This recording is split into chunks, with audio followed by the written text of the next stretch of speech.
আর মেয়েদের এটা বলবো নাকি, বলবো? মেয়েরা এমন জাত, ওদের প্রশংসা যদি করে না হাঁড়ি শুদ্ধ আপনাকে খাইয়ে দেবে। কি বুঝলেন? খালি দাওয়াত খেতে কি করে হয় একটু শিখিয়ে দিচ্ছি। এসব কথা মেয়েরা শুনছে নাকি? শোনে, শুনুক আর কি, এমনি সবসময় তো শুনছে। কি বুঝলেন? কোন বাড়ি দাওয়াত খাওয়ার পরে যদি বলেন ভাবি তোমার হাতের তরকারি যেন আরসালান হাজি বিরিয়ানি ফেল, একবার বলে দেখবেন, প্রত্যেক সপ্তাহে খাওয়াবে। আমরা লোকের বাড়ি এত খাই কি করে? এইভাবে খাই, বুঝতে পারছেন? হ্যাঁ, একবার খালি বলবেন যে আপনার লেগ পিস দারুণ রান্না, অথচ পুড়িয়ে দিয়েছে। প্রত্যেক সপ্তাহে বেঁচে বেঁচে খাওয়াবে। মেয়েদের প্রশংসা করলে খুব খুশি। কিছু বুঝতে পেরেছেন? এই নারী হলো জান্নাতে যাওয়ার মতো আপনার একটা উপযুক্ত গাড়ি। বাম্পার যেখানে আছে সেখানে থামতে হবে। বাম্পারটা হচ্ছে পরপুরুষ। রাস্তা ডান দিকে, রাস্তা বাম দিকে দেখতে হবে, সামনে পিছনে খেয়াল রাখতে হবে। বিবিকে বাড়ি রেখে 5 বছর দুবাই যাবে, এসে দেখবে গাড়ির সিটে অন্যজন স্টিয়ারিং চালাচ্ছে। কি বুঝলেন বলেন? গাড়ি, কত ছেলে বিদেশ থেকে কোটি কোটি টাকা উপার্জন করে বিবিটা বেহাত হয়ে গেছে, আর স্বামীর কাছে ফিরে আসে না। কেন? আপনি ভুল করেছেন। না, দেশে কাজ নাই। আরে দেশে কাজ নাই, দেশে চাষ কর, 100 টাকা উপার্জন কর, বিবি বাচ্চা নিয়ে থাক, এর চাইতে সুখ আর কিছু নাই। আপনারা কি বলছেন বলেন? বাইরে গেছে বাবা, 1 বছর 2 বছর গেছে, গিয়ে কিছু উপার্জন করে বাড়ি চলে আয়। প্রথম একটা 5 বিঘে জায়গা কিনলো, তারপরে একটা দামি 30 লাখ টাকার ঘর করলো, করে বলছে বিবি এবার 5 বছর লেগে যাচ্ছি, এবার আসবো, এসে একটা মারাত্মক বড় 2 কোটি টাকার মার্সিডিজ বেঞ্জ গাড়ি কিনবো, ফেরারি গাড়ি কিনবো, বা অডি গাড়ি কিনবো। কি বুঝলেন? কিনে আমরা দুজনে একদম লম্বা লম্বা সফর করব। গিয়েছে 5 বছর পরে এসে দেখছে ওর গাড়িটাই অন্য জায়গায় হয়ে গেছে, ওর গাড়িটা হ্যান্ড ওভার হয়ে গেছে। কেন? আপনি ভুল করেছেন। দেশে হালাল কাজ আছে, এটাই করুন। বিদেশে কাজ করতে হবে ব্যাপারটা তা নয়। বিদেশে গেছেন বিয়ের আগে, বিয়ে হয়ে গেল আর বাইরে নয়। কথা মনে থাকবে ইনশাআল্লাহ? কথা মনে থাকবে? বাইরে ডলার কামাতে গেলেন, বাইরে আপনি রিয়াল কামাতে গেলেন, বাচ্চার সঙ্গে দেখা নাই, বিবির সঙ্গে দেখা নাই, মায়ের সঙ্গে দেখা নাই, বৃদ্ধ হয়ে গেছে, খালি এসেছে মরার আগের দিন বাড়ি এসে তারপরের দিন মরে গেছে। এটা কেন? বিবির সঙ্গে সময় দেওয়া সুন্নাত, বলুন সুবহানাল্লাহ। বিবির সঙ্গে হাসি ঠাট্টা করা সুন্নাত। নবী তার স্ত্রীকে নিয়ে মাঝে মাঝে ছোট ছোট ফানি করতেন, ছোট ছোট এরকম মজার কথা বলতেন। সুবহানাল্লাহ বলতে ইচ্ছা করে না? নবীজি শুয়ে আছেন, এই আম্মা জান আয়েশা সিদ্দিকা শুয়ে আছে রাদিয়াল্লাহু তাআলা আনহা, আর আয়েশা সিদ্দিকার শরীর তখন নাপাক, মেয়েদের যে মাসিক পিরিয়ড সে সময় ওরকম অবস্থা। আর আয়েশা সিদ্দিকা তখন নাপাক, কোলের উপরে উরুর উপরে মাথা দিয়ে বিশ্বনবী শুয়ে আছে, শুয়ে শুয়ে আল্লাহর নবী কোরআন তেলাওয়াত করছে। সুবহানাল্লাহ। কোন স্বামী আছে এখানে বলতে পারবে যে আমি আমার বিবির কোলের উপরে মাথা দিয়ে কোরআন পড়েছি? আছে? একজন দুজন হয়তো আছে, চুপচাপ আছে। কি বলছেন? আছে? রাত্রে বেলা শুয়ে স্বামী স্ত্রী একই বিছানায় গিয়ে কখনো মোবাইল ঘাঁটবেন না, সম্পর্ক নষ্ট হবে। সারাদিন পরিশ্রম করে এসে বিবিটা চায় যে স্বামী একটু কাছে এসে গল্প করুক। আমি একটু আগে বলছিলাম না, মেয়েদের প্রশংসা করতে হয়। আপনি আপনার স্ত্রীকে বলবেন, ও সত্যি তোমার ঠোঁট একদম যেন ললিতা। কি বুঝলেন? তোমার চুল হেমামালিনী, তোমার মুখ যেন একদম দেখে আমার জান জুড়িয়ে যায় গো, আমি কাজে থাকি মন বসে না। খালি একবার বলে দেখবেন, ভালোবাসা কারে বলে সেদিন দেখা যাবে। আর যদি একবার বাড়িতে এসে বলেন গরম পানি দাও, চা তৈরি করে দাও, খাবারটা করে দাও, তুমি কোথায় ছিলে, এরকম উল্টো পাল্টা কথা বলবেন, খাবারে থুতু দিয়ে আপনাকে খাইয়ে দেবে, টের পাবেন না। এমন জাত, প্রশংসা করতে হয়। নবীজির কোলের উপরে মাথা দিয়ে কোরআন তেলাওয়াত করছেন আয়েশা সিদ্দিকা, কোরআন শুনছেন, নবী কোরআন তেলাওয়াত করছে। করতে করতে বলছে আয়েশা, আকাশের যে সুন্দর চাঁদ আছে, তারকা আছে, কি সুন্দর স্নিগ্ধময় আকাশ, দূরে একটা খেজুর গাছ দেখতে পাওয়া যায়, চলো আয়েশা ওই জায়গায় যাই, কে আগে দ্রুত ওখানে পৌঁছাতে পারে। কি ভালোবাসা! সুবহানাল্লাহ। তাই নবী বলেছেন, স্বামী স্ত্রীর মধ্যে যে ভালোবাসা, এটা পৃথিবীতে তুমি অন্য কোথাও পাবে না। পাওয়া যাবে ভালোবাসা? এটা বৈধ ভালোবাসা, এটাই অরিজিনাল ভালোবাসা। একটা ছেলে একটা মেয়েকে ঘুরতে নিয়ে গেছে বাইকে করে, যখন একটা পরের মেয়ে বাইকে তোলে, তখন দেখবেন মনের মধ্যে চোর চোর ভাব থাকে, থাকে না? থাকে না? এর বাপ দেখা পাবে না তো, এর ভাই দেখা পাবে না তো। গার্লফ্রেন্ডকে বোরকা পরিয়ে সিনেমা হলে নিয়ে যাচ্ছে, কত বড় পাকা বদমাশ দেখেন। বললে কেন? বললে পর্দা করা ফরজ। তা তুই করছিসটা কি?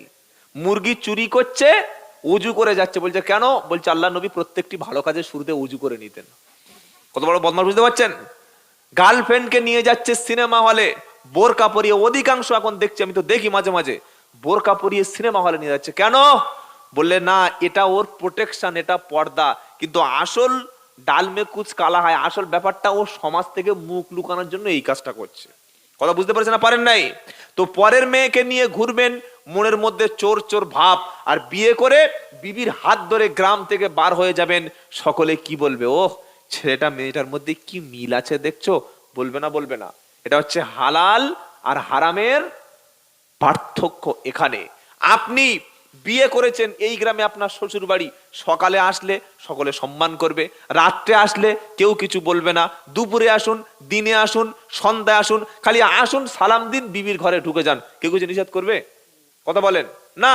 আর বিয়ে না করে যার বাড়িতে মেয়ে আছে, খালি বলে ভাই তোমার বাড়িতে তো থাকার জায়গা হবে, একবার বলে দেখবেন, জুতিয়ে মুখ ছিঁড়ে দেবে। দেবে না? দেবে না? দেবে। উকি ঝুঁকি মারলে একদম চোখে মেরে চোখ কানা করে দেবে। কথা বুঝতে পেরেছেন? সেজন্য অনুরোধ করে বলে যাচ্ছি ভাই, অনুরোধ করে বলে যাচ্ছি, নামাজ পড়া যেমন ফরজ, নিজের স্ত্রীকে পরপুরুষের থেকে নিজের স্ত্রীকে কন্ট্রোল করে হেফাজত করা কি ফরজ। এই যে বাইরে থেকে পরপুরুষ আনলেন, এটা ডাইরেক্ট বেডরুমে ঢুকিয়ে দিলেন, বিবির সঙ্গে গল্প করছে, তখন বন্ধুটা বলছে ভাবি এই স্বামী তোমার পছন্দ? ইস, এত সুন্দর দেখতে, এই রকম রূপ দাদার সঙ্গে তোমার মানায়নি, জানো, তার মানে আমি খাবো। কি বুঝলেন? বলছে দাদার সঙ্গে তোমার মানায়নি। নবী বসে আছেন, নবীর দুজন স্ত্রী একসঙ্গে নবীর সঙ্গে বসে আছে। এমন সময় দূর থেকে একজন সাহাবা আসছেন। হাদিসে এসছে তিরমিজিতে, ইমাম তিরমিজির বর্ণনায়, সাহাবার নাম হচ্ছে আব্দুল্লাহ ইবনে মাকতুম। তিনি ছিলেন পুরো অন্ধ, চোখে দেখতে পেতেন না। আল্লাহ নবী বললেন বিবি প্লিজ ঘরের মধ্যে প্রবেশ করো, আর এখানে বসবে না। কেন? ওই যে দেখতে পাচ্ছ অন্ধ সাহাবা আসছে। বিবিরা বললেন নবী অন্ধ আসছে, সে তো চোখে দেখতে পায় না, আপনি কেন আমাদের বললেন? নবী বললেন বিবি আব্দুল্লাহ ইবনে মাকতুম সে চোখে দেখতে পায় না, কিন্তু তোমরা তো দুজন অন্ধ না। এটাই ইসলামের পর্দা, এটাই ইসলামের পর্দা। হে মুসলমান, পায়ে ধরে আমি আব্দুল্লাহ জুবাইর বলে যাচ্ছি, যারা বন্ধনে, মহিলা সমিতিতে, লোনে আপনার বিবি, আমাদের বোনেরা, আমাদের ভাবিরা, চাচিরা, মায়েরা, খালারা, নানিরা, দাদিরা যারা এসেছে, যারা লোনে নাম লিখিয়েছে, যারা মহিলা সমিতিতে নাম লিখিয়েছে, আপনি লোনের টাকাটা আনতে যান, এত বড় কামুক, দুশ্চরিত্র, লম্পট ওই লোনের অফিসাররা বিবি ছাড়া, স্ত্রী ছাড়া পয়সা দেবে? দেবে? একজন দাঁড়িয়ে বলুন হ্যাঁ দেবে। আমি গেলে, স্বামী গেলে দেবে? তার উদ্দেশ্য খারাপ না ভালো? উদ্দেশ্য খারাপ। তারা এসে বিবিকে বোঝাচ্ছে ভাবি তোমার একটা ভবিষ্যৎ আছে, তোমার স্বামী যদি কালকে মারা যায় তোমার ইন্স্যুরেন্স কি আছে বলো? চিন্তা করতে পারছেন কিরকম তাদের ব্রেন ওয়াশ করছে? তো বললে 30,000 টাকা লোন নাও, 35 থেকে 38,000 টাকা তুমি শোধ করবে, 5 থেকে 8,000 টাকা তুমি ইন্টারেস্ট দেবে, এটা কিস্তিতে কিস্তিতে আদায় করে দেবে, 24টা কিস্তিতে দিলে হবে। বাড়ির মেয়েরা সরল মনা, এরা নামাজি ছিল, পরেশগার ছিল, দিনদার ছিল। এদের ইমানকে ধ্বংস করার জন্য এই সমস্ত লোনের কারবারিরা, সুদের কারবারিরা, মহিলা সমিতির কারবারিরা, বন্ধনের কারবারিরা বাড়িতে এসে বোঝাতে শুরু করলো। মায়েরা বলল ঠিক আছে 30 থেকে 40,000 টাকা লোন নেব, মহিলা সমিতি বন্ধন করব, 24 মাস 2 বছরে টাকাগুলো শোধ করে দেব। আল্লাহ পাক শোনাচ্ছে ইয়া আইয়ুহাল্লাযীনা আমানুত্তাকুল্লাহা, ইয়া আইয়ুহাল্লাযীনা আমানু লা তাআকুলুর রিবা আদআফান আদাফাম মুযাফা। হে বিশ্বাসী ইমানদারেরা, চরপাড়া সূরা আল ইমরানের 131 নম্বর আয়াতে 13 নম্বর লাইনে আল্লাহ পাক বলছে, ইমানদারেরা তোমরা সুদ খেও না, লা তাকুলুর রিবা, সুদ খেও না, সুদ ভক্ষণ করো না, ইন্টারেস্ট খেও না, এই সমস্ত মহিলা সমিতি বন্ধনের টাকা তোমরা গ্রহণ করো না, চক্রবৃদ্ধি হারে সুদ খেও না। কারণ সুদখোরের যা আল্লাহ পাক কোরআনের বা সূরা বাকারায় বলছে, আমানুত্তাকুল্লাহ ওয়া দারু মা বাকিয়া মিনার রিবা। আল্লাহ বলছেন যারা সুদ খায়, যারা সুদ খায় তারা যেন আল্লাহকে দেখে ভয় করে।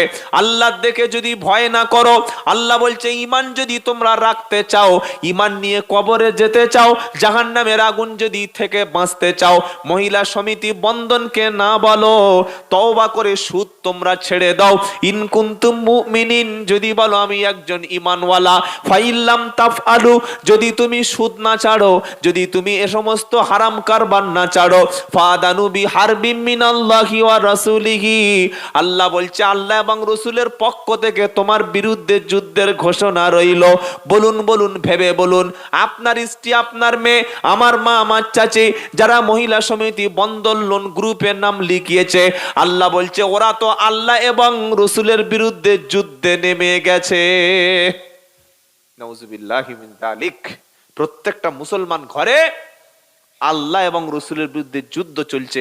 আপনার স্ত্রী, আমার মেয়ে, আমার বোন এই বন্ধন নিচ্ছে, সমিতির সঙ্গে নাম লিখিয়েছে, আল্লাহর কোরআন বলছে তারা আল্লাহ এবং রাসূলের বিরুদ্ধে যুদ্ধে লেগে গেছে।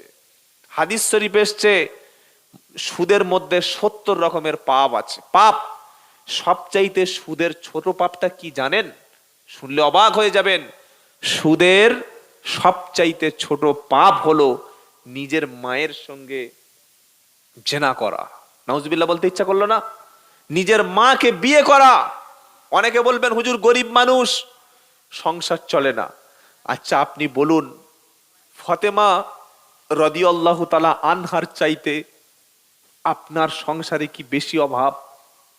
মায়েরা যারা এসেছেন, বন্ধন মহিলা সমিতির লোন যারা নিয়েছেন, আজ থেকে তওবা করে না বলে ফিরে চলে আসুন। আপনি নাম লিখিয়েছেন, জানতেন না, সুদ খাচ্ছেন, মহিলা সমিতির লোন নিচ্ছেন, আল্লাহ এবং রাসূলের বিরুদ্ধে আপনি যুদ্ধ করছেন।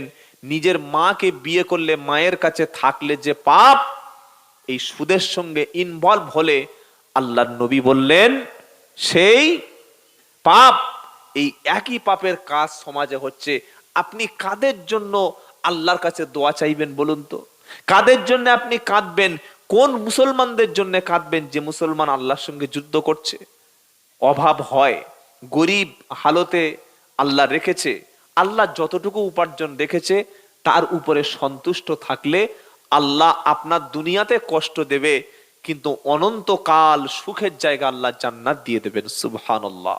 হয়তো আপনার কষ্ট করে বাচ্চাটা মানুষ করতে পারছেন, হয়তো সংসারে প্রতিদিন মাংস খেতে খাচ্ছেন না, কিন্তু ডাল ভাত তো খেতে পাচ্ছেন ভাই।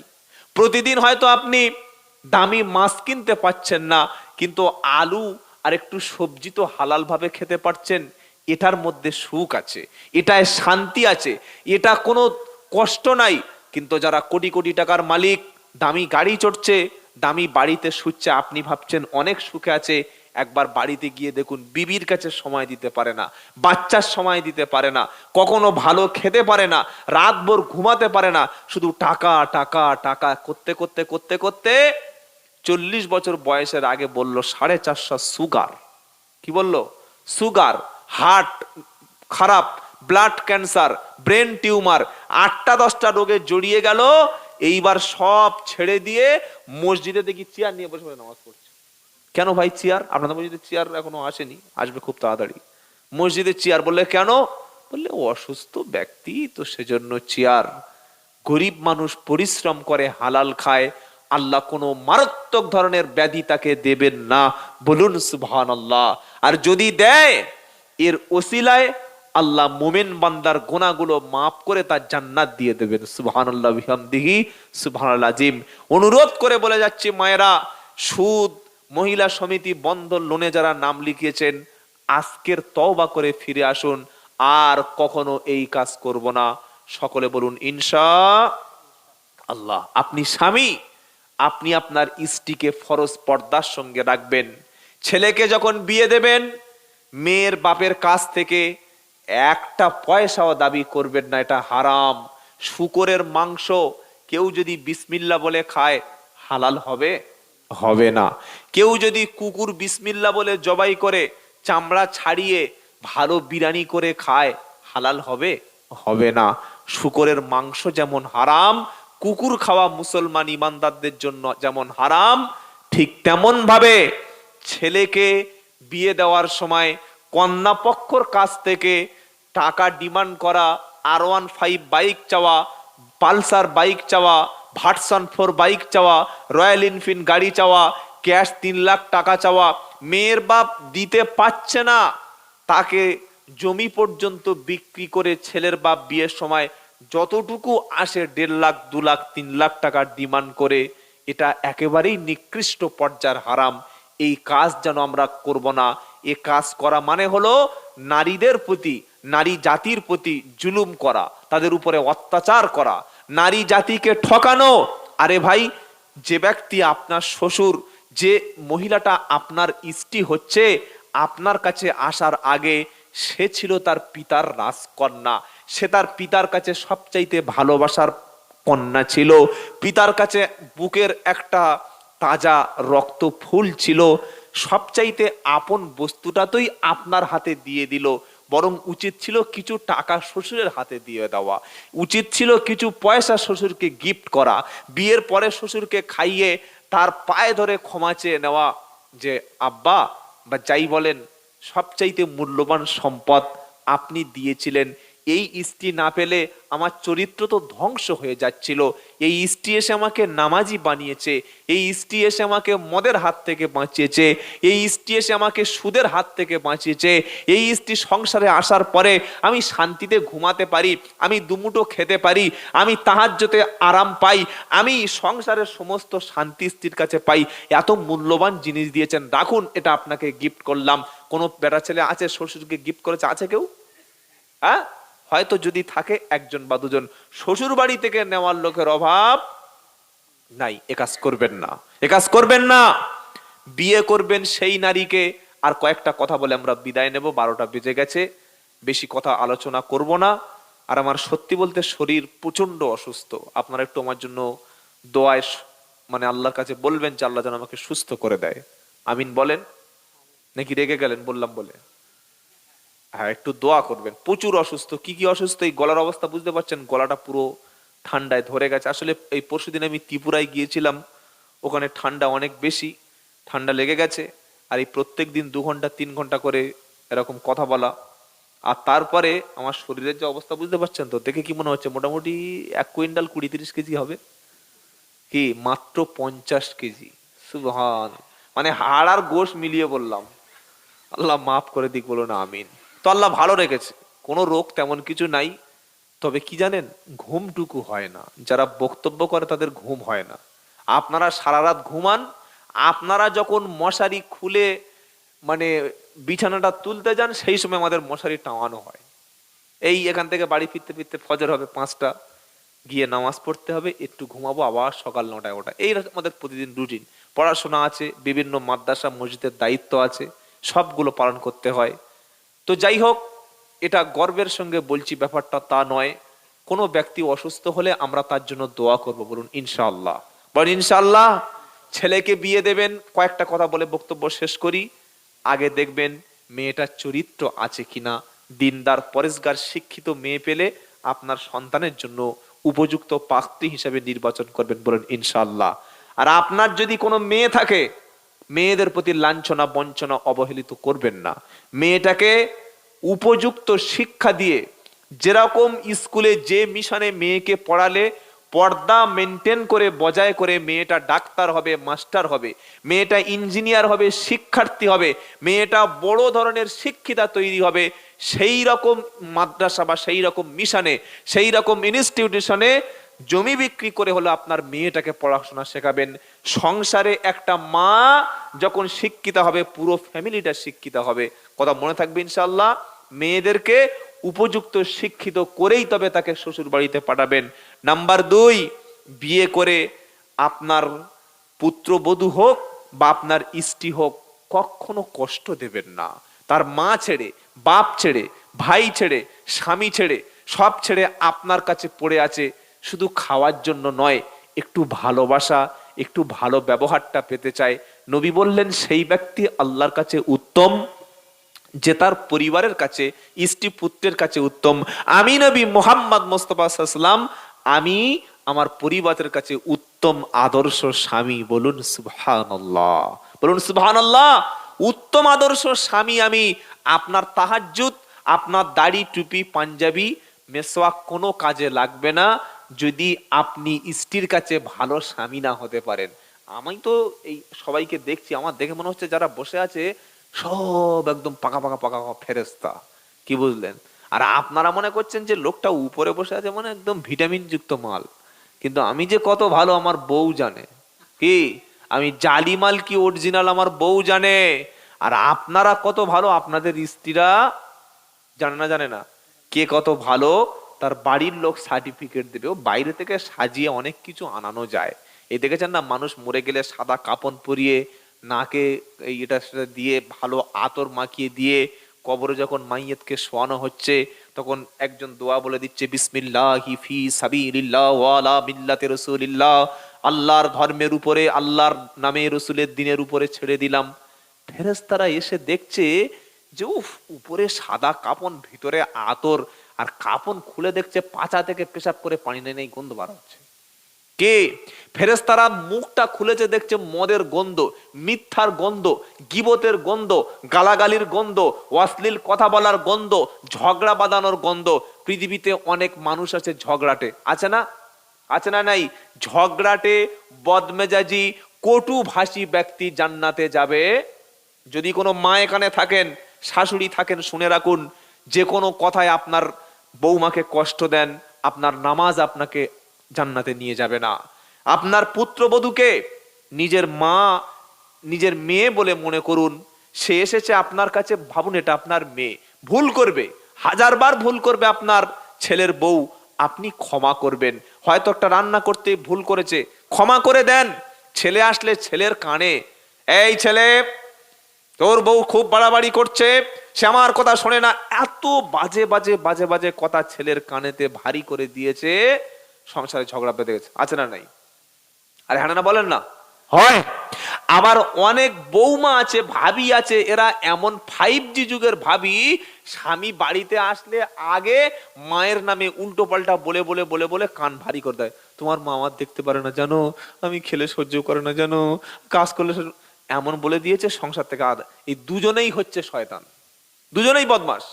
এটা যেন আমাদের মধ্যে না থাকে। চগলখুর ব্যক্তি কখনো জান্নাতে প্রবেশ করবে না। এর কথা তার বলে, ওর কথা তার বলে। আর আপনার বাড়িতে, আপনার অবর্তমানে কোনো মহিলাও যেন বাড়ির মধ্যে না প্রবেশ করে আপনার স্ত্রীর সঙ্গে গল্প করে। আমি আব্দুল্লাহ জুবায়ের বলছি, এটা আপনি মাথায় রেখে দেন। কিছু মেয়েরা পাড়ায় আছে না? আছে না? নাই? তাদের কাজ হচ্ছে সমাজের ঝগড়া বাঁধানো, সমাজের স্বামী স্ত্রীর মধ্যে অশান্তি বাঁধিয়ে দেওয়া। দেখছে ছেলেটা ভালো উপার্জন করে, বৌমাটাও ভালো, ভালো সংসার চলছে, এসে কানের কাছে বলবে, তোর স্বামী কত উপার্জন করে? বললে দিনে 800 টাকা। তোর কত দেয়? কত দেয় তোর? বললে কেন, উপার্জন যা করে, আয় করে, যা এনে রেখে দেয়। ও সর্বনাশ, তোর 1 টাকা দেয় না? 800 টাকা 1 টাকা দেয় না? আরে আমার স্বামী যখন বেঁচে ছিল, ওই বিধবা মেয়ে বলছে, আমার স্বামী যখন বেঁচে ছিল কি ভালোবাসা। কথা বলতে বলতে মেয়েরা কাঁদতে পারে, এটা কিন্তু অভিনয়, কি বুঝলে? ওটা আমি পারবো না। কথা বলতে বলতে কাঁদবে, আমার স্বামী বেঁচে থাকলে প্রত্যেকদিন 300 দিত, এখন ওই ভান্ডারটা পাচ্ছি, বুঝলি? এটা বলছে। আর কি বলছে জানেন? তোর স্বামী তো ঠকাচ্ছে, এই সব টাকা তোর মার কাছে, ওই তোর শাশুড়ির দিচ্ছে, তোর ওই ছোট ছোট দেওয়ারের দিচ্ছে, তোর নন্দাই আছে, তোর স্বামীর ভাই, এই ছোট ছোট ভাইগুলো, বোনগুলো আছে, ওদের দিচ্ছে, তুই কিছু চাইবি না? তোর স্বামী আসলে আজ থেকে যেন প্রত্যেকদিন 300 টাকা দেয়, দাবি কর, দাবি কর। হত ভাগেনি, কত মেয়ে অকালে স্বামী হারিয়ে গেছে। আমার অবস্থা দেখ কি অবস্থা, আমি নিয়েছিলাম বলে আজকের খাচ্ছি, তা না হলে ভিক্ষা করে খেতাম। এই বলে দিল। এবার স্বামী এসছে বাড়িতে রাত 10টার সময়, আসসালামু আলাইকুম। বাড়ি যখন যাবেন স্ত্রীকে কি বলবেন আগে? প্রথম বলেন, কথা বলে না? আপনাদের সব বউ মারা গেছে সব নাকি? সব বিধবা হয়ে গেছেন আপনারা? এই প্রথম কি বলবেন? আসসালামু আলাইকুম। আমল করবেন ইনশাআল্লাহ? ইনশাআল্লাহ বলেন। ইনশাআল্লাহ এখানে বলছেন, আর বাড়িকে বলবে না। বিবিকে সালাম দেবেন। বিবিকে যখন সালাম দিল, চুপচাপ। কি হলো, সালামের অভাব নেই কেন? আবার বলছে আসসালামু আলাইকুম বিবি। চুপচাপ, কোনো আওয়াজ নাই। স্বামী মনে করছে সে পালিয়ে গেল না মরে গেল রে। আসসালামু আলাইকুম, কোনো শব্দ নাই। জানালা থেকে, জানালা খুলে দেখছে মুখটা বাংলা 5-এর মতো করে বসে আছে করে। স্বামী ঘরে এসে বলছে বিবি ব্যাপারটা কি? বলছে তুমি আমার ভালোবাসো কি বলো। তখন গলায় হাত জড়িয়ে ধরেছে, গলায় ধরে বলছে তুমি আমার ভালোবাসো কি বলো। বলছে দেখ তোর লেগে ভালোবেসে রাত 10টা পর্যন্ত ঠান্ডায় কাজ করেছি। বলছে স্বামী যদি তুমি প্রকৃত ভালোবাসো তাহলে একটা কথা বলবো, রাখবে। বললে কি? বললে কথাটা হলো এই, তুমি যে উপার্জন করো মাকে দাও, তোমার ভাইকে দাও, বোনকে দাও, আমি নিষেধ করব না, তবে আমার ভবিষ্যৎটা কি বলো। তার মানে আমার এখানে মাল ঢালো, কিছু দাও। কি বুঝলেন? তা বিবি বলছে, স্বামী বলছে তুই কি চাস বল, তোর হাতের একটা সোনার বালা করে দেবো, নাকের একটা কানের একটা করে দেবো। বিবি বলছে ওসব চাই না, আগামীকাল একটা অ্যাকাউন্ট খুলবো, প্রত্যেক দিন 300 মারবে। সুবহানাল্লাহ জোরে বলুন। হ্যাঁ সুবহানাল্লাহ, মাইনাস হচ্ছে সুবহানাল্লাহ, মাইনাস হলে ইন্না লিল্লাহ বলতে, বোকা অঙ্ক সেখানে নেই।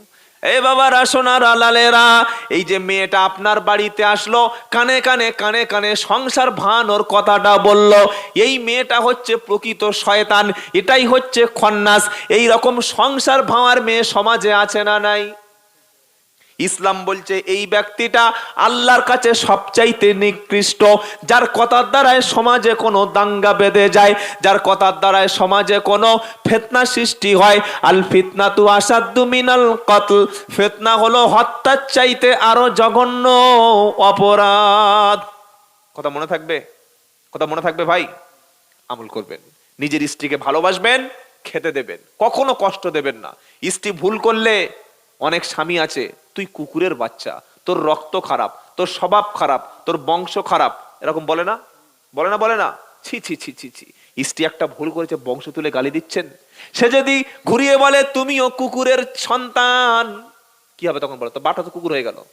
আপনি নিজের বাপকে তো নিজে কুকুর বানিয়ে নিলেন। নবী বললেন তোমরা তোমাদের বাপ মাকে গালিগালাজ করো না। হাদিস মিশকাতুল মাসাবি, মুহাদ্দিসিনরা হাদিসটাকে সহিহ বলেছেন। আল্লাহর নবী বললেন তোমরা বাপ মাকে গালি দিও না। সাহাবা বললেন হুজুর বাপ মাকে কি কেউ গালি দেয়? নবী বললেন তুমি তোমার স্ত্রীকে যখন তার বাপ মাকে গালি দেবে, সে ঘুরিয়ে তোমার বাপ মাকে গালি দেবে, এই গালিটা তুমি নিজের থেকে খেলে। কিছু বুঝতে পারলেন না? পারলেন না? স্ত্রীকে গালিগালাজ করবেন না। তরকারি রান্না কম আছে, ভাত কম পড়েছে, তরকারি একটু লবণ হয়েছে বেশি, লঙ্কা হয়েছে, স্ত্রীকে ভুল ধরবেন না, শিখিয়ে দেবেন, ক্ষমা করে দেবেন, মাঝে মাঝে রান্না করে স্ত্রীকে খাওয়াবেন। বলেন ইনশাআল্লাহ। স্ত্রী অসুস্থ হলে বাপের বাড়িতে পাঠাবেন না, নিজের কাছে রেখে চিকিৎসা করবেন। অনেক স্বামী আছে স্ত্রী বাচ্চা হওয়ার সময় আসলে বাপের বাড়িতে পাঠিয়ে দেয়, আছে না? আছে না? নেই? বাপের বাড়িতে পাঠিয়ে দেয়, দিয়ে বলে এখন আমার হাতে সময় নাই, আমি ঝামেলায় আছি, ওখানে যা পারিস যাদের বাচ্চা তারা বুঝগে যা। এটা উচিত নয়। আপনি যেদিন জ্বরে আক্রান্ত, আপনি যেদিন অসুস্থ, ওই স্ত্রী আপনাকে কত ভালোবেসেছিল, আল্লাহর কাছে তাহাজ্জুদে কেঁদে বলেছিল আল্লাহ অল্প বয়সে আমার হাতের চুড়ি যেন না ভাঙতে হয়, অল্প বয়সে যেন আমার সাদা কাপড় না পরতে হয়, অল্প বয়সে যেন আমার বিধবা যেন না নাম নিতে হয়, আল্লাহ আমার স্বামীটাকে হেফাজত করে দেবেন। আপনি অসুস্থ হলে যে স্ত্রী আপনার জন্য দোয়া করেছে, আপনার জন্য দান সৎকার করেছে, সেই স্ত্রী অসুস্থ আপনি বাপের বাড়ি তুলে দিলেন। এই গত 1 সপ্তাহ আগে একজন আমাকে ফোন করে বলছে হুজুর আমাদের গ্রামে একটা ঘটনা, স্বামী এতটা অসভ্য, 2টো ছোট ছোট বাচ্চা আছে, স্ত্রীর ব্লাড ক্যান্সার হয়েছে 3 থেকে 4 মাস, সেই স্ত্রী হসপিটালে ভর্তি, স্বামীর কাছে আর স্ত্রী স্বামীর সঙ্গে কোনো সম্পর্ক নাই, স্বামী স্ত্রীর ফোনও করে না, দেখতেও যায় না, যোগাযোগও রাখে না, খবরও নেয় না। এখন ঘুরছে আরেকটা বিয়ে করবো। কি ঘুরছে এখন? কেন ঘুরছে? আরেকটা বিয়ে করব বলে। আর আল্লাহর নবীর জীবনী এটা বলে আমি শেষ করে দিচ্ছি। বিশ্ব নবী মুহাম্মদ মুস্তাফা সাল্লাল্লাহু আলাইহি ওয়াসাল্লামের সবচাইতে প্রাণ প্রিয়া, অত্যন্ত ভালোবাসার ছিলেন হযরতে খাদিজা রাদিয়াল্লাহু তাআলা আনহা। কারণ আরবের জামানায়, আরবের যুগটা জাহেলিয়াতের যুগ, শিরকের মধ্যে ডুবেছিল। নারীদের মধ্যে সর্বপ্রথম শাহাদাত পাঠ করেছে, সর্বপ্রথম ঈমান এনেছে, সমস্ত মাবুদকে না বলে এক আল্লাহকে বিশ্বাস করেছেন, তিনি হজরতে খাদিজা রাদিয়াল্লাহু তাআলা আনহা। তিনি যেদিন মারা গেছেন, যে বছর গেছে সেটা ছিল বিশ্ব নবীর জন্য সবচাইতে বড় দুঃখের বছর, কষ্টের বছর। নবী অত্যন্ত ব্যথা পেয়েছিলেন। কি ভালোবাসা হযরত খাদিজা রাদিয়াল্লাহু তাআলা আনহা নবীকে দিয়েছেন। তিনি দাওয়াতের কাজ করে যখন কলেমার প্রচার করতেন, দ্বীনের প্রচার করতেন, বাড়ি ফিরে এসে সালাম দিতেন। আম্মাজান খাদিজার দরজার সঙ্গে পিঠ লাগিয়ে দাঁড়িয়ে থাকতেন, কখনো ঘুমাতেন না। স্বামী আসলে, নবী আসলে খাইয়ে তবে খেতেন, ঘুম পাড়িয়ে দিয়ে তবে ঘুমাতেন। এই ছিল বিশ্বনবীর ভালোবাসা।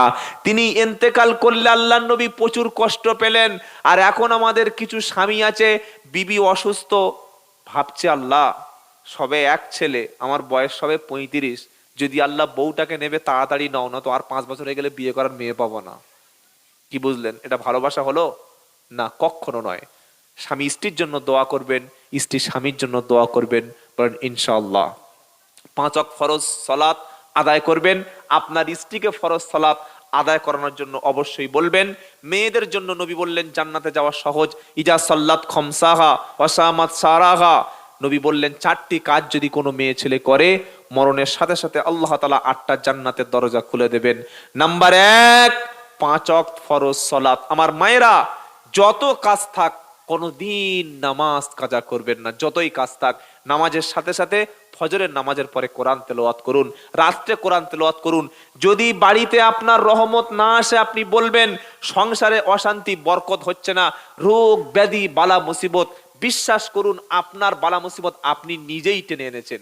গান শুনছেন, বাজনা হচ্ছে, বাড়ির মধ্যে আল্লাহর কালাম তেলাওয়াত হবে না, গজব হবেই। নামাজ পড়ুন, কোরআন তেলাওয়াত করুন, সমস্ত গজব আল্লাহ বাড়ি থেকে তুলে নেবে। সুবহানাল্লাহ। নাম্বার 2, মেয়েদের জান্নাতে যাওয়ার জন্য নবী বললেন রমজান মাসে শরীর পবিত্র থাকলে রমজানের ফরজ রোজা। 3 নাম্বার, স্বামীর খেদমত। স্বামী বলেছে স্ত্রীকে আমি যেটা পছন্দ করি তুমি সেটা পছন্দ করো, এটা স্বামীর খেদমতের মধ্যে পড়ে। স্বামী চাইছে ছেলেটাকে আলেম বানাবো, স্ত্রী বলছে না আমার ছেলেটাকে আমি ও মাদ্রাসায় দেবো না। কেন? ওসব শিক্ষার দরকার নাই। এটা স্বামীর অপমান করা হলো। স্বামী স্ত্রীকে বলছে তুমি বাপের বাড়ি যাচ্ছ, যাও, 7 দিন নয় বরং 3 দিনের বেশি তুমি থাকবে না। স্ত্রী মনে মনে বলছে হ্যাঁ ঠিক আছে যাচ্ছি। গিয়ে পাকা 15 দিন বাপের বাড়ি যাওয়ার নাম করে 4টে বোনের বাড়ি, বান্ধবীর বাড়ি, এর বাড়ি, তার বাড়ি ঘুরে এসছে। এটা স্বামীর আনুগত্য হলো না স্বামীর খেয়ানত করা হলো? বলেন। স্বামী স্ত্রীকে বলছে বোরকা ছাড়া, হিজাব ছাড়া বাইরে যাবে না। স্ত্রী স্বামীর কথাকে উল্টে রেখে বিয়ে বাড়ি যাওয়ার নাম করে, মরা বাড়ি যাওয়ার নাম করে ইচ্ছা মতো উল্টো পাল্টা সাজগোজ করে পরপুরুষের খুশির জন্য যাচ্ছে। এই নারীটাই জাহান্নামী, এই নারীটাই জাহান্নামী। আর এমন কোন অবস্থায় কোন স্ত্রী যদি মারা যায়, স্বামী তার প্রতি সন্তুষ্ট ছিল, নবী বললেন এই নারীটা জান্নাতি। বলুন সুবহানাল্লাহ। নাম্বার 4, স্ত্রীদের জান্নাতে যাওয়ার জন্য ফরজ পর্দা। কোনো মেয়ে ছেলে সাবালিকা হয়ে গেলে স্কুল কলেজ ইউনিভার্সিটি যেখানে যাবে, পড়াশোনার শিক্ষা ইসলাম সবচাইতে উৎসাহিত করেছে, কিন্তু পর্দার সঙ্গে যাবে। 2 হাতের কবজি কোনো মেয়ে ছেলে সাবালিকা হওয়ার পরে খুলতে পারবে, পায়ের পাতা। আর যেখানে পর পুরুষ আছে, যেখানে ফিতনা আছে, পুরো মুখটা ঢাকার জন্য বড় বড় বড় বড় ইসলামিক স্কলাররা বলেছে। কারণ মানুষ আকৃষ্ট হয় মুখ দেখে। কি দেখে? একটা ছেলে একটা মেয়ের প্রেমে পড়ে ঠ্যাং দেখে না মুখ দেখে? কথা বলে না। কি দেখে? পা দেখে, মুখ দেখে। কোন ছেলে কোনো মেয়েকে বিয়ে করতে চায়, মেয়েটা বলছে, মেয়ের বাপ বলছে আমার মেয়ের পাটা দেখো, দেখে পছন্দ হয় কি দেখো। কোনোদিন বলেছে? কোনোদিন? হ্যাঁ, কি দেখায়? মুখ দেখায়। এই মুখটা হচ্ছে সবচাইতে ফিতনা পুরুষের জন্য। সেজন্য নারীরা বড় অবাক লাগে, বৃদ্ধ বৃদ্ধ মহিলারা পর্দা করে, আর ইয়ং মেয়েদের গায়ে একটা ওড়না নাই। এখন আর মেয়েদের ওড়না লাগে না, একটা করে জিন্সের প্যান্ট, একটা করে গেঞ্জি। আর শীতকালেও মেয়েদের শীত লাগে না। বড় অবাক হয়ে যায়, মেয়েদের কোনো শীত নাই, একদম কোনো শীত নাই। ও যত শীত হোক, একটা গেঞ্জি একটা প্যান্ট বাপ মেয়েটাকে পরে ছেড়ে দিয়ে রেখেছে। আর রাস্তা থেকে, বাজার থেকে মেয়েরা হেঁটে যাচ্ছে, পিছন থেকে ছেলেরা শীষ দিচ্ছে, ফোন নাম্বার চাইছে, পিছন থেকে হাই হ্যালো বলছে। মেয়েটা মনে করছে দেখেছো আমি সেলিব্রিটি। কি বুঝলেন? এটা হচ্ছে জাহান্নামী মহিলা। তুমি এমন একটা মা হবে, এমন একটা মা তুমি হবে, তুমি অনেক উচ্চ শিক্ষায় শিক্ষিত হও, নম্র হও, ভদ্র হও, পরেশগার হও, মাথা মাটির দিকে নিচু করে চলো, হেফাজতের সঙ্গে লজ্জাস্থান থেকে শালীনতা পোশাক পরে রাস্তায় চলো, পৃথিবীবাসীতে তুমি সম্মান পাবে, আর আল্লাহ পরকালেও তোমার জান্নাত দান করবেন। সুবহানাল্লাহ। আর বক্তব্য নয়, এখানে শেষ করছি। কটা বাজে? ওরে বাবা, 12টা 20। খাওয়ার ব্যবস্থা শেষে আছে নাকি? আচ্ছা, না না, আর নয়।